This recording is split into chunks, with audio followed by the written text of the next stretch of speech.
Saudara dan saudari terkasih, jumpa lagi dengan saya Romo Tedens dalam saluran Warta Kabar Sukacita. Semoga Anda semua tetap dalam keadaan sehat dan bahagia. Saudara dan saudari, renungan kita hari ini Kamis 28 Mei diambil dari Injil Yohanes bab 17 ayat 20 sampai ayat 26.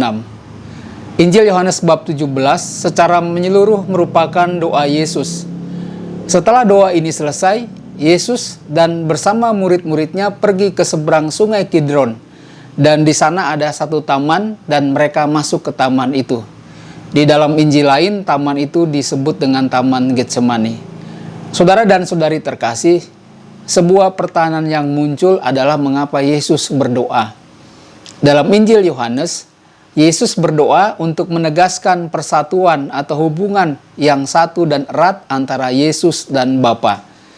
Di dalam Injil Yohanes juga, Yesus telah dinyatakan sudah ada sebelumnya bersama Bapa dan sebagai orang yang diutus oleh Bapa untuk melakukan pekerjaannya di dunia ini. Kita bisa membacanya dalam Injil Yohanes bab 1 ayat 1 sampai 2. Pada mulanya adalah Firman. Firman itu bersama-sama dengan Allah dan Firman itu adalah Allah. Ia pada mulanya bersama-sama dengan Allah. Saudara dan saudari terkasih, dalam bacaan hari ini kita mendengar Yesus memohon agar persatuannya atau kesatuannya yang ia alami dengan Bapa mesti dilakukan juga oleh semua orang yang percaya kepadanya. Yesus berdoa agar kita para muridnya menjadi satu dengan yang lainnya bersama dengan Yesus dan Bapa. Kita diingatkan bahwa Kristuslah sumber kesatuan para pengikut Kristus. Melalui Kristus, kita bersatu satu sama lain dan juga bersatu dengan Allah Bapa. Saudara dan saudari terkasih, dalam Injil hari ini, Yesus berdoa bukan hanya untuk mereka yang sudah percaya kepadanya, tetapi juga untuk mereka yang kemudian percaya kepada Yesus karena pewartaan para muridnya.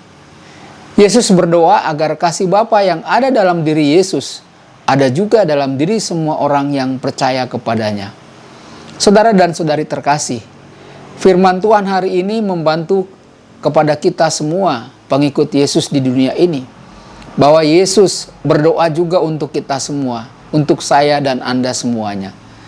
Doa Yesus kepada kita juga mau mengatakan bahwa Dia selalu bersama dengan kita. Karena itu saudara dan saudari terkasih, janganlah kita kehilangan asa dalam menjalani hidup, terlebih saat-saat duka, saat-saat sulit menghinggapi perjalanan hidup kita. Kita mestilah tetap mempunyai iman. Orang yang beriman adalah orang yang mau datang kepada Tuhan Yesus dalam doa. Orang yang mau bersandar pada firman-Nya, sehingga ia tahu apa yang harus dilakukan dan apa yang tidak boleh dilakukan. Doa kita juga mesti berbuah pada terciptanya kesatuan seperti Yesus dan Bapa satu. Doa pribadi dan doa bersama dalam keluarga kita mesti berbuah dengan adanya kesatuan di antara semua anggota keluarga kita. Ada kesatuan antara suami dan istri, antara orang tua dan anak-anak, dan antara anak-anak dan orang tua. Juga ada kesatuan antara keluarga kita dengan sesama kita, siapapun mereka. Dan dalam kesatuan itu ada kedamaian, ada kasih, ada sukacita, ada pengampunan, ada berbela rasa, ada penguasaan diri. Maka saudara dan saudari terkasih, kita mohon kepada Roh Kudus agar Roh Kudus mencurahkan kepada kita semua rahmat kesatuan seperti Yesus bersatu dengan Bapanya. Kesatuan bukanlah perkara mudah, terlebih kalau kita menghadapi persoalan dengan sesama. Yang terjadi bukan kesatuan, justru perpecahan.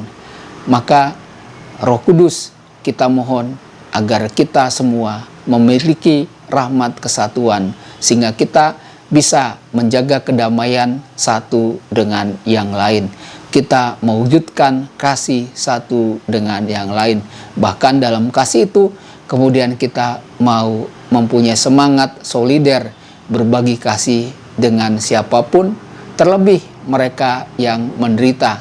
Terutama pada saat ini kita sedang mengalami masalah sebagai bangsa, yakni dihinggapi oleh wabah corona. Semoga melalui firman Tuhan hari ini, kita semua semakin dikuatkan iman kita, dan iman kita itu kita wujudkan dalam membangun kesatuan kita dengan Allah, dengan Yesus, dan dengan sesama kita. Tuhan Yesus memberkati Anda semua. Sabda Allah adalah kebenaran.